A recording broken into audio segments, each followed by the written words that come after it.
요엘 제1장.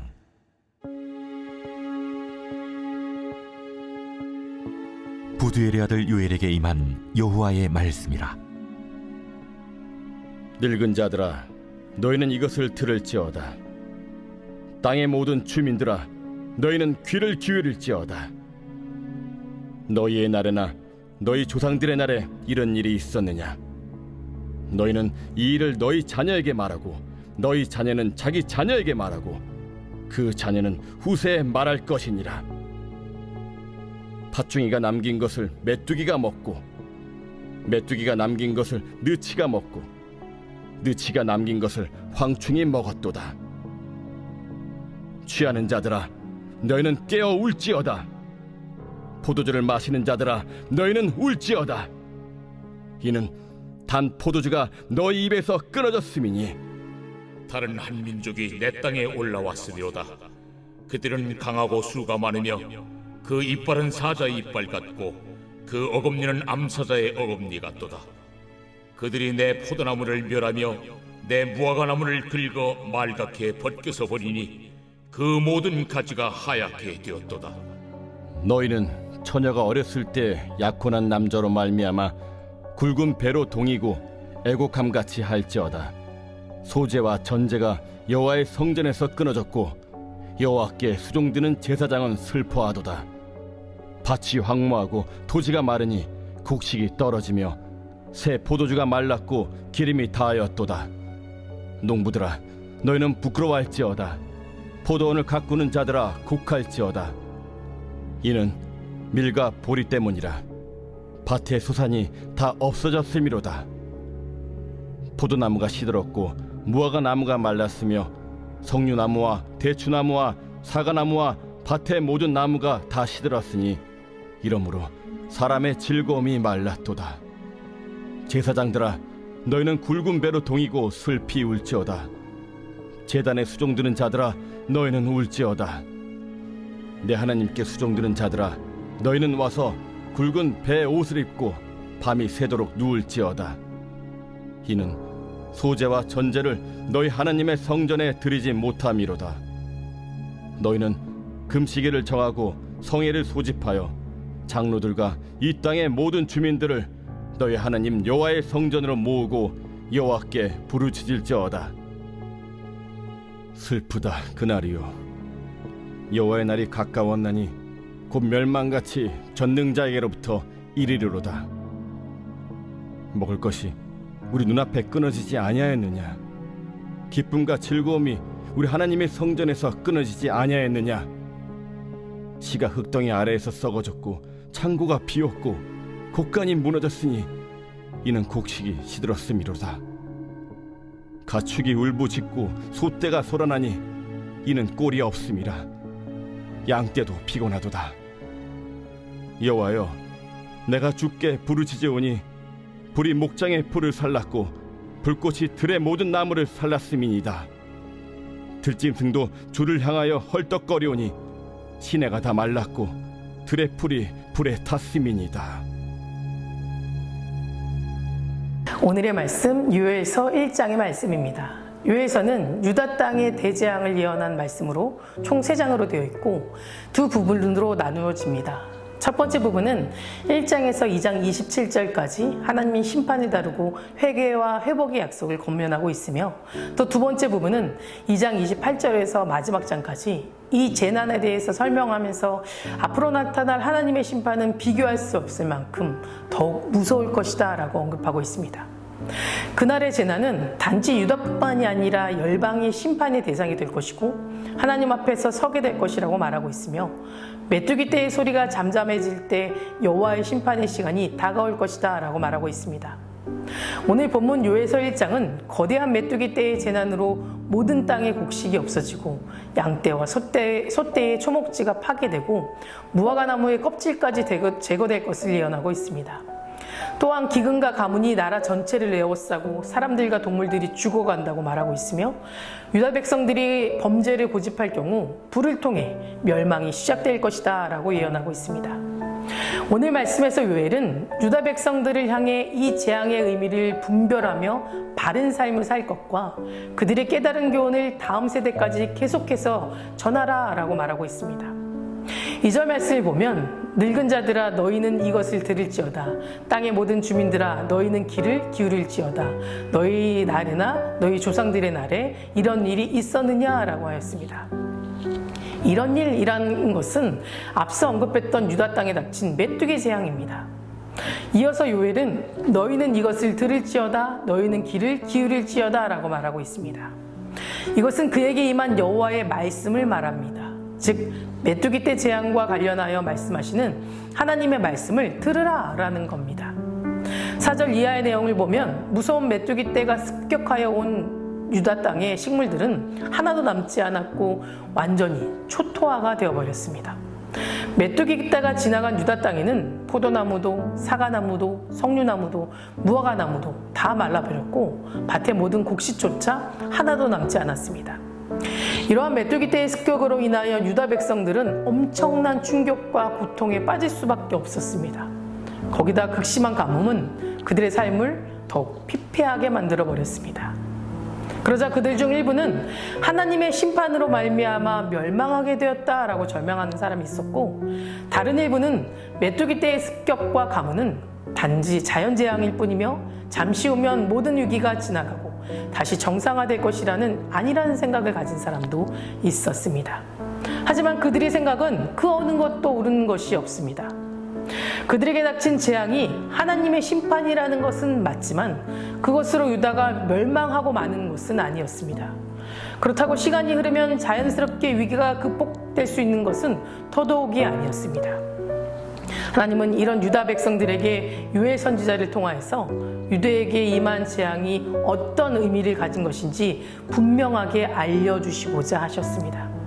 하나님께서 유다의 재앙을 내리신 것은 그들이 죄악을 회개하고 앞으로 다가올 여호와의 날을 대비하게 하기 위한 것이었습니다. 다시 말해 적극적인 삶의 결단과 행동을 요구하시는 겁니다. 쭈뼛쭈뼛 서 있다가 다가올 고난과 재앙에 삼킴을 당하지 말고 오히려 그것을 전복하라고 말씀하시고 있는 겁니다. 그리고 이를 위해서 이스라엘 백성들이 가장 먼저 해야 할 일이 무엇인지 하나님은 요엘을 통해 말씀하셨습니다. 8절 말씀을 보겠습니다. 너희는 처녀가 어렸을 때에 약혼한 남자로 말미암아 굵은 배로 동이고 애곡한 같이 할지어다. 다시 말해서 애곡하는 마음으로 하나님께 회개하라 라는 겁니다. 아마도 이스라엘 백성들이 아니라고 부패한 마음이 극에 달았기 때문에 하나님은 그들에게 회개의 과정 가운데 가슴을 치며 눈물로 통회하고 자복하는 진실한 회개, 또 적극적인 회개의 모습을 요구했으리라 라고 생각합니다. 이유는 분명합니다. 그래야 여호와의 날을 준비하고 대비할 수 있기 때문입니다. 그런데 유다 백성들은 이런 하나님의 명확한 메시지를 듣지 못하고 있습니다. 애곡은 고사하고 여전히 아니라는 생각으로 안주하고 있었던 겁니다. 이러한 하나님의 말씀은 사실 우리가 살아가는 현실에서도 우리에게 주시는 말씀임을 우리는 기억해야 합니다. 오늘 우리가 살아가는 이 시대는 수많은 변화 속에서 무엇이 옳고 그른지 분별하기 어려운 세상을 살아가고 있습니다. 지금 당장 TV나 유튜브를 봐도 거짓된 정보들, 또 자기의 사리사욕을 채우기 위해 온갖 거짓말로 둔갑시킨 마치 그것이 진리인 양 피를 토하고 외치고 또 그것을 아무렇지도 않게 너무나도 쉽게 받아들이며 살아갑니다. 그 결과 믿는 우리들조차도 명확한 기준이라는 것은 점점 희미해져가고 그로 인해 세상 풍조와 세상적인 말들에 의해 놀아나 버리게 되었습니다. 이런 현 시대를 볼 때 정말 이 시대가 마지막 시대가 아닐까라는 생각이 들기도 합니다. 하지만 하나님은 우리에게 분명하고도 명확한 길을 가르쳐 주셨습니다. 로마서 12장 2절의 말씀입니다. 너희는 이 시대를 본받지 말고 오직 마음을 새롭게 함으로 변화를 받아 하나님의 선하시고 기뻐하시고 온전하신 뜻이 무엇인지 분별하도록 하라.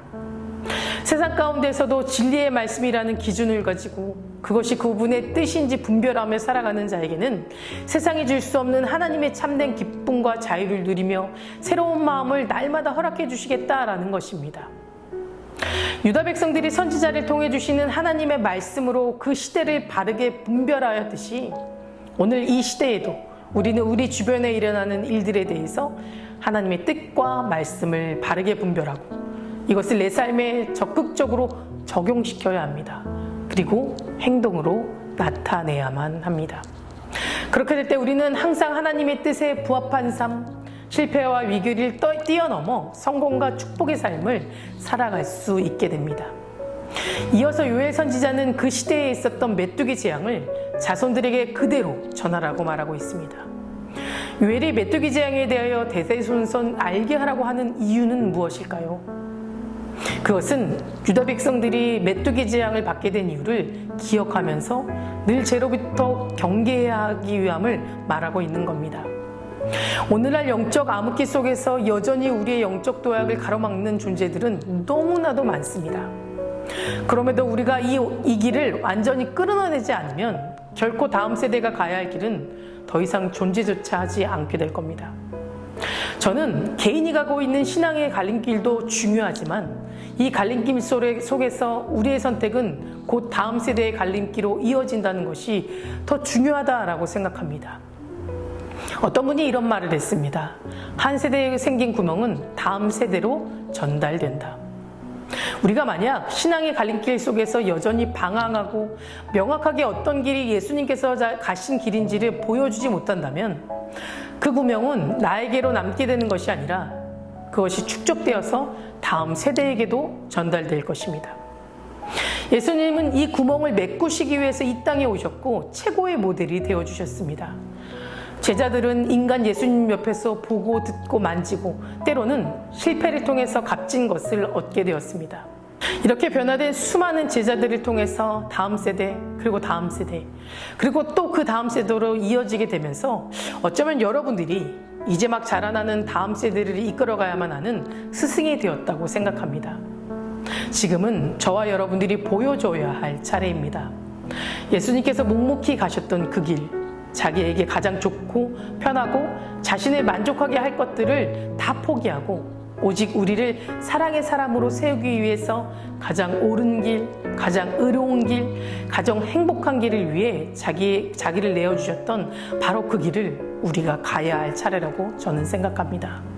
사랑하는 성도 여러분, 제자란 그리스도께 온전히 매혹되어 남들이 닮고 싶어하는 사람입니다. 우리가 먼저 그리스도께 온전히 매혹되어 살게 된다면 다음 세대가 더 나아가 세상 사람들이 닮고 싶어하는 제자의 삶으로 살게 될 것을 저는 확신합니다. 다 같이 기도하시겠습니다. 오늘은 목요일입니다. 목요일의 공동기도 제목은 다음 세대와 그 가정을 위해 기도하겠습니다. 다음 세대 아이들이 예배의 자리를 떠나지 않게 해달라고 기도해 주시고 가정의 예배가 회복되고 세워질 수 있도록 기도해 주시기 바랍니다. 사랑과 은혜가 충만하신 하나님, 우리가 걸어가는 길이 죄의 길을 쫓지 않게 하시고 마음이라도 죄를 짓고 있었다면 즉각적으로 회개하고 돌이킬 수 있는 믿음을 주시옵소서. 예수님의 평생의 삶으로 우리에게 본이 되어 가르치신 그 삶을 우리도 따라 살아가길 소망합니다. 다음 세대 아이들에게 가장 선한 곳으로, 가장 옳은 곳으로 살아가는 법을 삶을 통해 가르칠 수 있는 제자의 삶을 살아가게 하여 주시옵소서. 특별히 다음 세대 아이들과 그 가정을 위해 기도합니다. 다음 세대 아이들에게 주님 축복을 더하여 주시옵소서. 강팍한 세상 가운데 진리 되시는 하나님 안에 소망을 품고 살아갈 수 있도록 인도하여 주시고 옳은 길, 선한 길을 걸어갈 수 있도록 인도하여 주시옵소서. 어떻게 살아가야 할지 몰라 방황하는 우리 아이들이 있습니다. 주님 말씀으로 가르쳐 주시고 또 예배를 사모하고 지켜나갈 수 있도록 그들의 믿음 또한 세워 주시옵소서. 각 가정마다 아이들과 함께 예배하고 기도하는 믿음의 가정을 세워 주시고 그 속에서 주님의 사랑이 회복될 수 있도록 도와주시옵소서.